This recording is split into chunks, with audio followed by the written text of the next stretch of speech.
Sudah ganti nomor, sudah hapus WA, sudah ganti email. Apa selanjutnya yang harus dilakukan, Bang? Ini pertanyaan dari orang yang mengalami telat bayar, tidak mampu bayar di pinjaman online, dan dia sudah memutus semua komunikasi terhubung karena setiap hari mendapatkan telepon versi ancaman. Setiap hari membaca chat yang bikin hati nggak enak. Setiap hari mendapatkan email yang kata-kata yang tidak pantas. Alhasil dia mengambil satu keputusan untuk mengganti semua komunikasi yang terhubung demi menyelamatkan pemikiran. Ya, sudah diganti, nomor itu sudah diganti, telepon sudah, WhatsApp sudah. Apa yang harus dilakukan selanjutnya? Dia juga bingung nih, seperti apa harusnya untuk kelanjutan di depan. Teman-teman semuanya juga mengalami hal yang sama nggak? Kalau ada dengan hal yang sama, boleh isi di dalam kolom komentar. Oke? Seperti yang ditanyakan oleh salah satu follower saya ini, Bang, saya mau minta saran dari abang tentang pinjol saya yang banyak dan galbay. Oke? Saya sudah hampir gila mikirin ini, mohon dibantu. Ya iya dong. Kalau semuanya Anda pikirkan, terkadang dia tidak nyambung dengan logika gitu loh. Yang kita gunakan hanya 2 juta. Hutang yang harus dibayar tiba-tiba menjadi 25 juta.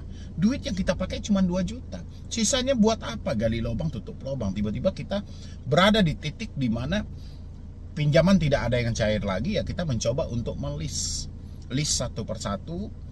Alhasil yaitu tadi. Ya kan? Kita kaget loh. Kok bisa sebanyak ini gitu ya kan.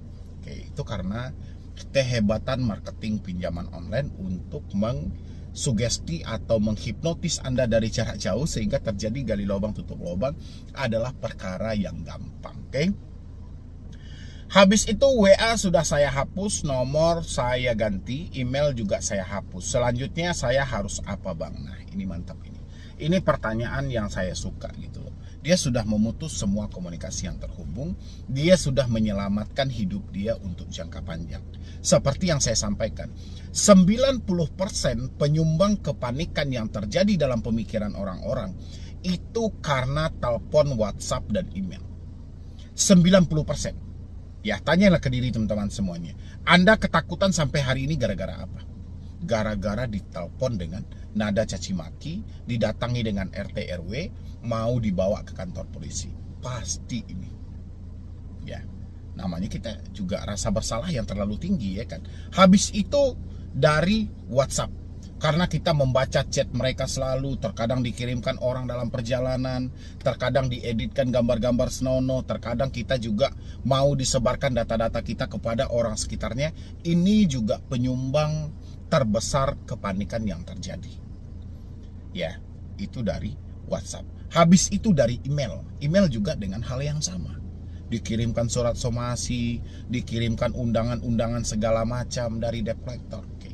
3 hal ini telah diputus. Otomatis kita telah menyelamatkan pemikiran kita dari pemikiran-pemikiran yang jahat yang selalu menghantui kita. Apa yang harus kita lakukan buat ke depannya? Pastinya hal yang paling pertama kita lakukan adalah kita menenangkan diri dulu. Ya, kita tenangkan diri kita fokuskan dulu. Karena orang yang sudah memutus komunikasi, ketakutan dia masih tertinggal dalam pemikiran.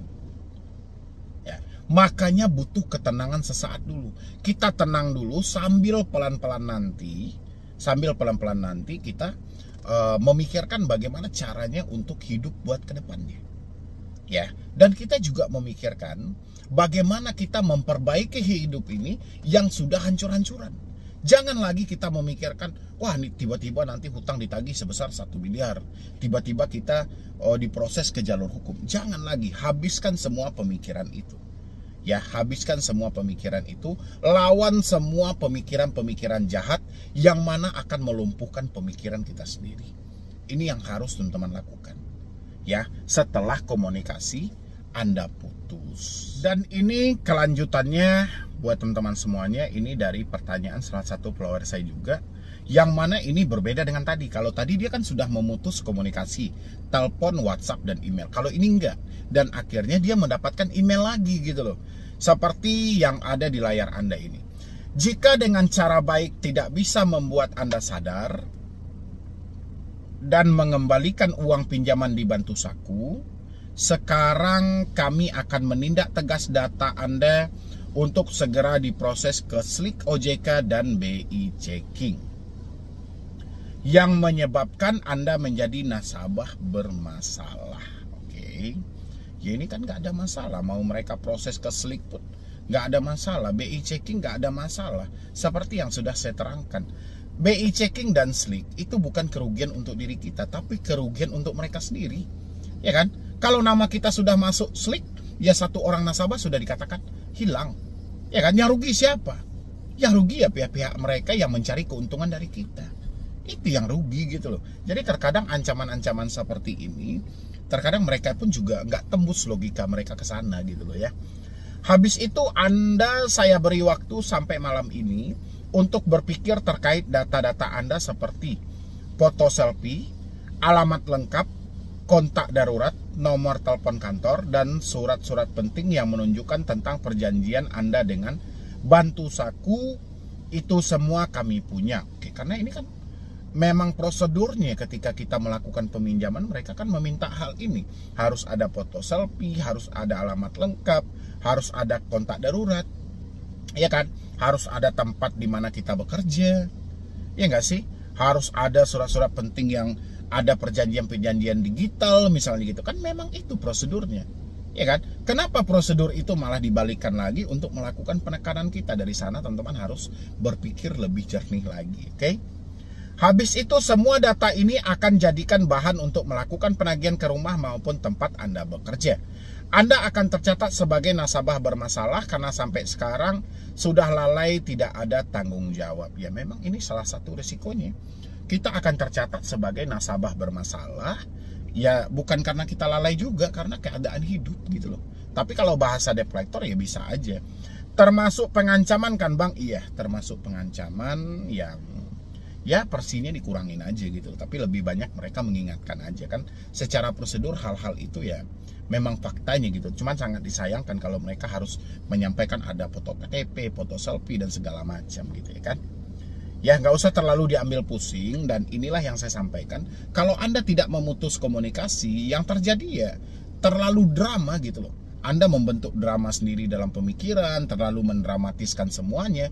Ini akibatnya. Makanya jalan yang paling tepat itu adalah memutus komunikasi yang terhubung. Itu jalur yang paling tepat.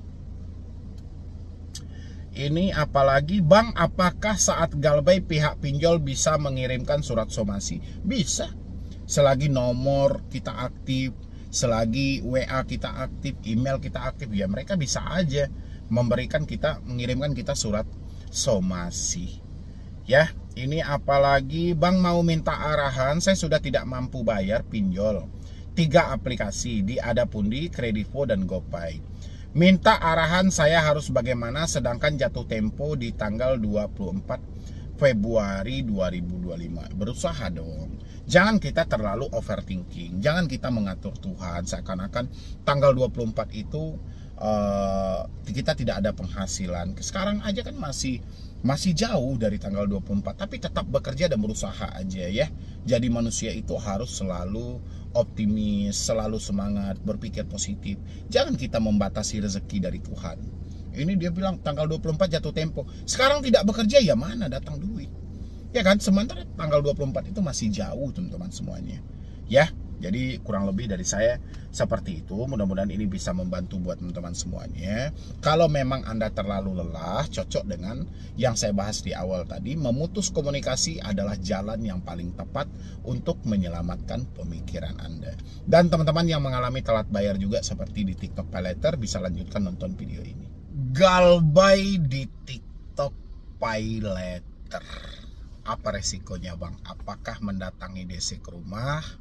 Apakah menyebarkan data? Apakah diproses ke jalur hukum? hukum. Siapa yang hari ini mengalami telat bayar di TikTok Pay Later gitu loh ya. Berawal dari TikTok Shop sampai kita menemukan limit Pay Later untuk belanja. Alhasil kesadaran pun hilang, kita diarahkan dengan sikap yang konsumtif luar biasa sehingga terjebak menyatakan tidak mampu bayar. Ayo jujur, siapa?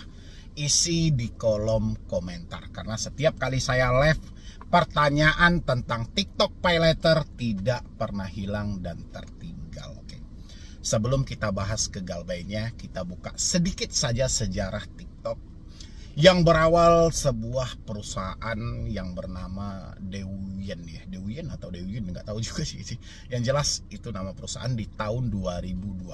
Perancang yang dikenal pemiliknya adalah orang negara asing China.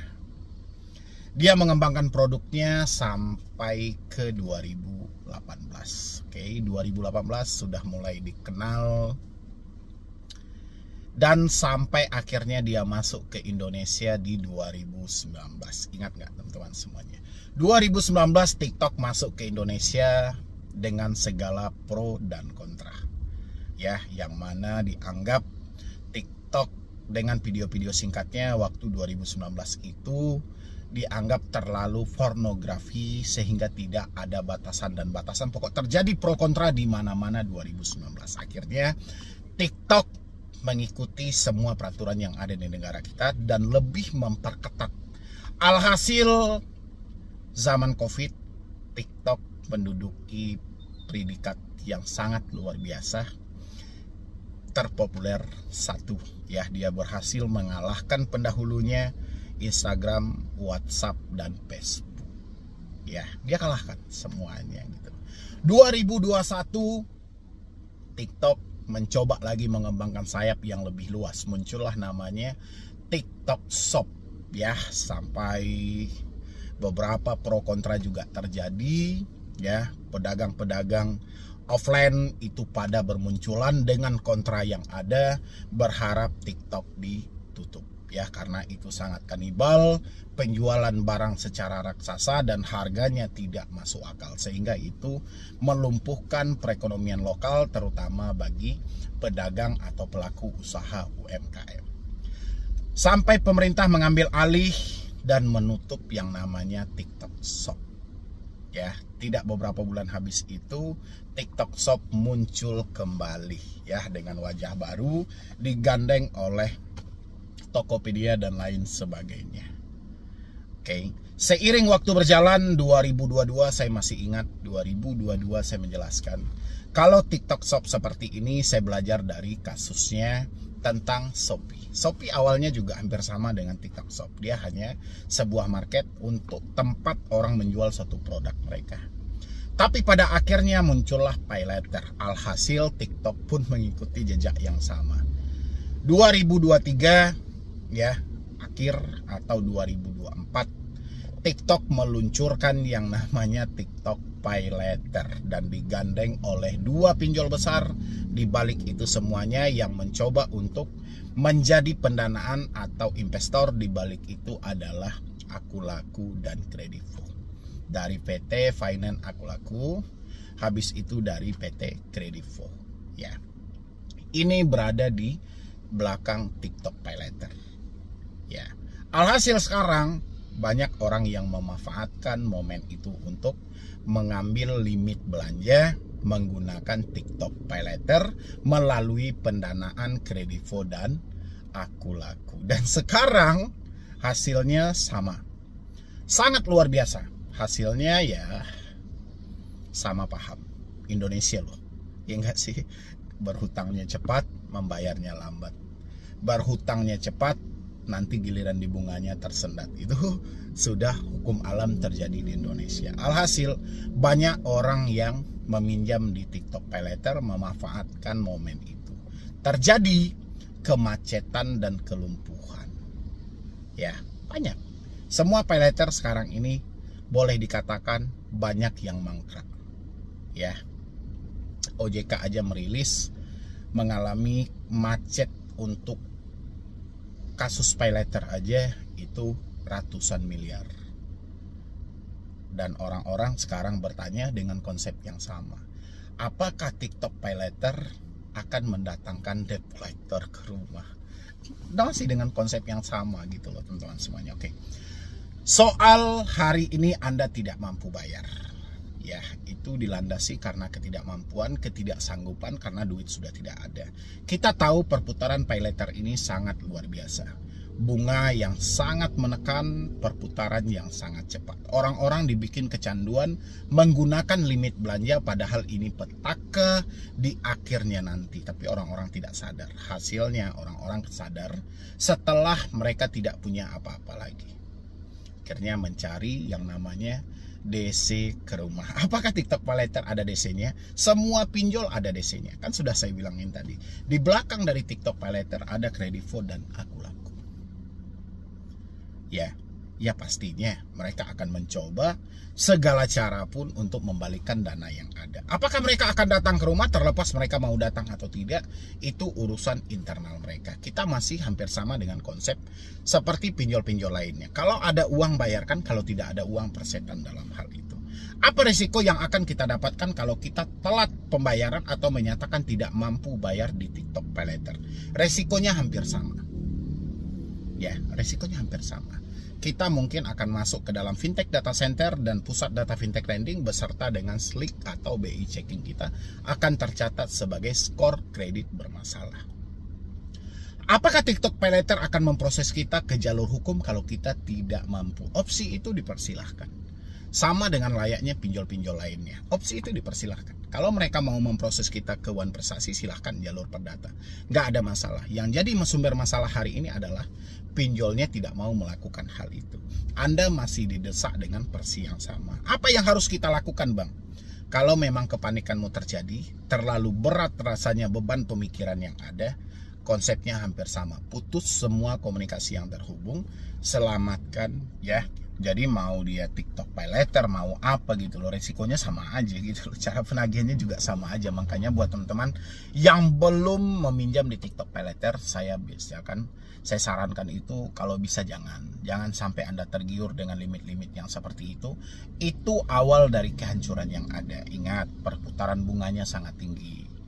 Ya, perputaran tenornya sangat cepat. Kamu akan dibebankan nantinya dengan tagihan-tagihan yang terkadang tidak masuk akal. Ya, mungkin dari saya cuma itu aja buat teman-teman semuanya, karena saya juga belum mendapatkan informasi yang lebih valid mengenai hal ini. Apakah sudah ada dicaci maki, apakah sudah ada dihina-hina, diancam layaknya pinjol-pinjol lainnya? Kalau ada, boleh isi di dalam kolom komentar biar saya bisa mengembangkan hal ini lebih jauh lagi. Apa tindakan yang paling tepatnya nanti untuk Anda melakukannya dan Anda mengatasi semua ini? Silahkan isi di dalam kolom komentar dan lanjutkan juga menonton video ini tentang Kredivo dan Akulaku. Silahkan.